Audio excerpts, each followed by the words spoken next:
Indonesia adalah gerakan moral seluruh rakyat Indonesia untuk menegakkan kebenaran, keadilan, dan menciptakan kesejahteraan sosial bagi seluruh rakyat Indonesia. Dari tubuh proklamasi yang bersejarah ini, jati diri Koalisi Aksi Menyelamatkan Indonesia.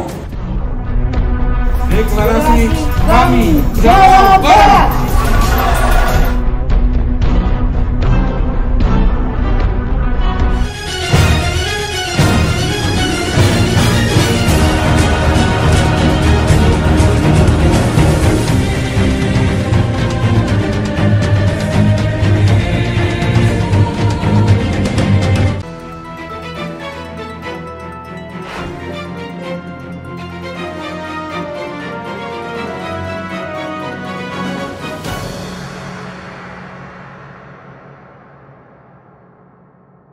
Assalamualaikum warahmatullahi wabarakatuh. Terdengar dari Jogja, Pak Atang. Ya, siap. Yang saya hormati Prof. Salim Said, senior yang paling paham soal sejarah TNI. Yang saya hormati Bapak Jenderal Agus Sujoyo, tokoh reformasi TNI. Yang saya hormati Bapak Jenderal Gatot Nurmantio, teman seperjuangan sekarang. Juga hadirin yang ikut di dalam webinar ini. Assalamualaikum warahmatullahi wabarakatuh. Judul webinar ini kata kuncinya menyelamatkan. Yang mau diselamatkan itu apa? Yaitu reformasi TNI Polri. Mengapa?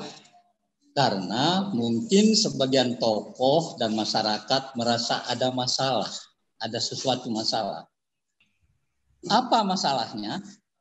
Tentu karena ada jarak antara... Geser supaya ke tengah wajahnya ini kepotong Bang Hatta. Nah, lebih ke depan.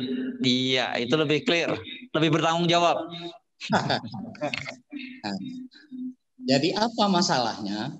Tentu karena ada jarak antara harapan dan kenyataan, antara Dasein dengan Dasolen. Nah, itu yang membuat kita banyak berwacana tentang reformasi TNI dan Polri sekarang. Saya merasa tak perlu mengurai masalahnya lagi, karena senior Prof. Salim Said dan Bapak Agus Sujoyo sudah sangat rinci tadi membedah masalah itu, ditambah dengan apa yang kita baca, kita dengar, yang dinyinyirkan oleh banyak kalangan di media sosial atau di media-media lainnya. Apa yang ingin saya sampaikan, saya tak punya kapasitas khususnya untuk membahas institusi Polri. Bukan keahlian saya, dan kurang pengalaman untuk urusan ini, meskipun Polri dulu di masa kami masih jadi anggota DPR RI telah memisahkan Polri dari ABRI dan dilanjutkan dengan keluarnya undang-undang dan seterusnya. Kalau soal TNI, saya sedikit ada pengetahuan dan pengalaman. Pengetahuan saya dapat dari yang saya baca dari buku-buku Bapak Jenderal Nasution, yang kebetulan dari tahun 73 sampai tahun 2000 sampai beliau meninggal, saya kebetulan ada di sekitar beliau. Karena saya staf dari Ibu Nasution sebagai Ketua Dewan Nasional Kesejahteraan Sosial. Dan sehari-hari saya suka datang ke ruang makan beliau dan ketemu dengan Ibu Nas maupun Pak Nas, lalu sering berbicara soal-soal politik, soal sosial dan sebagainya. Di Jalan Teku Umar 40 di Menteng. Lalu yang ingin saya sampaikan itu adalah apa yang saya tahu dan apa yang Pak Nas pikirkan, yang saya baca dari buku-buku beliau, misalnya dari buku Memenuhi Panggilan Tugas yang sebanyak lebih kurang 11 jilid. Lalu ada sejarah Perang Kemerdekaan Indonesia, ada tentang perang gerilya dan sebagainya. Saya baca dan dari situlah saya lumayan tahu, apalagi Pak Nas atau Jenderal Besar Abdul Haris Nasution itu menjadi kasat 2 kali.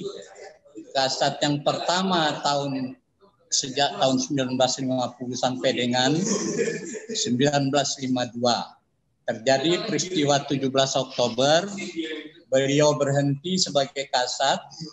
Tahun 1955, beliau terpilih jadi anggota konstituante, tetapi oleh Bung Karno dipanggil lagi menjadi Kepala Staf Angkatan Darat sampai tahun 1962.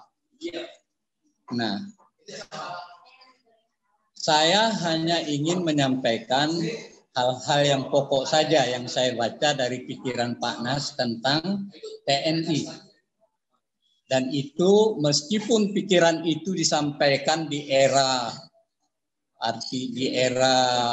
perjuangan, di era Orde Lama, yang mungkin beberapa substansinya kurang relevan, tetapi masih relevan dalam konteks roh atau jiwa dari pemikiran Jenderal Besar Abdul Haris Nasution itu. Saya bacakan saja poin-poin pemikiran beliau, mungkin untuk generasi muda banyak yang tidak tahu. Pertama, menurut Pak Nas, TNI merupakan tentara rakyat, adalah sebagian daripada rakyat. Karena itu juga mempunyai rasa tanggung jawab kepada amanat penderitaan rakyat. Maka dengan demikian, ia mempunyai pula sifat progresif dan dinamis. Karena itu masyarakat memberi tempat yang sewajarnya, ikut mencegah dan mengawasi penyelewengan-penyelewengan revolusi. Bukan hanya tenaga stabilisasi, tetapi merupakan pula tenaga dinamisasi dalam penyelesaian revolusi.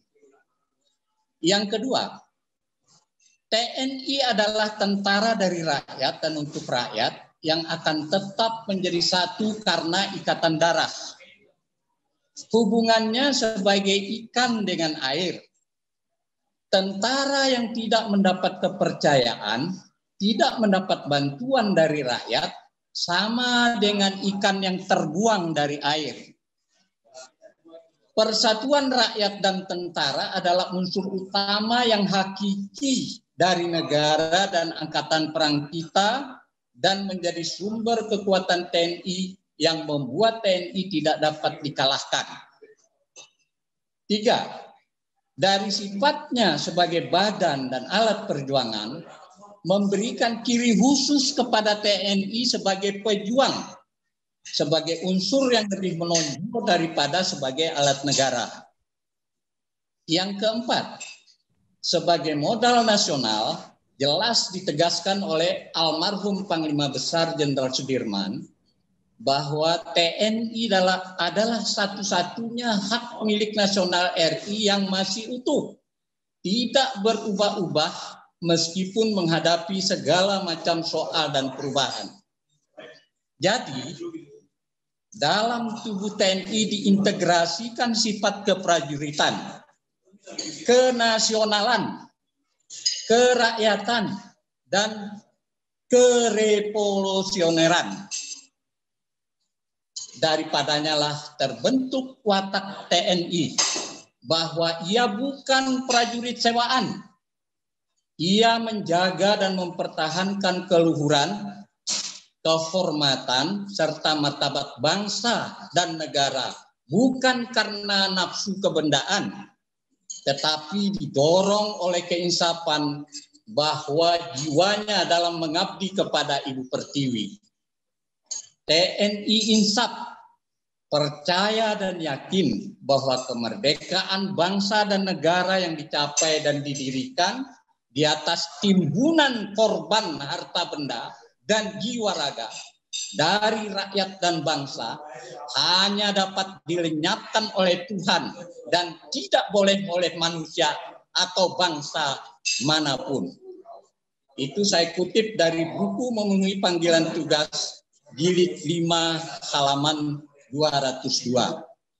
Saya mohon maaf tidak berbicara tentang kasus karena mungkin sudah banyak yang sudah bahas. Saya hanya ingin juga tambahkan sedikit lagi dari 8 wajib TNI. Mungkin ada yang lupa-lupa gitu loh. 8 wajib TNI itu, 1, bersikap ramah tamah terhadap rakyat. 2, bersikap sopan santun terhadap rakyat. 3, menjunjung tinggi kehormatan wanita. Yang keempat, menjaga kehormatan diri di muka umum. Yang kelima, senantiasa menjadi contoh dalam sikap dan kesederhanaannya. Yang keenam, tidak sekali-kali merugikan rakyat. Yang ketujuh, tidak sekali-kali menakut-nakuti dan menyakiti hati rakyat. Yang kedelapan, menjadi contoh dan memelopori usaha-usaha mengatasi kesulitan rakyat di sekelilingnya. Saya kira itu aja yang saya bisa sampaikan. Terima kasih. Wassalamualaikum warahmatullahi wabarakatuh.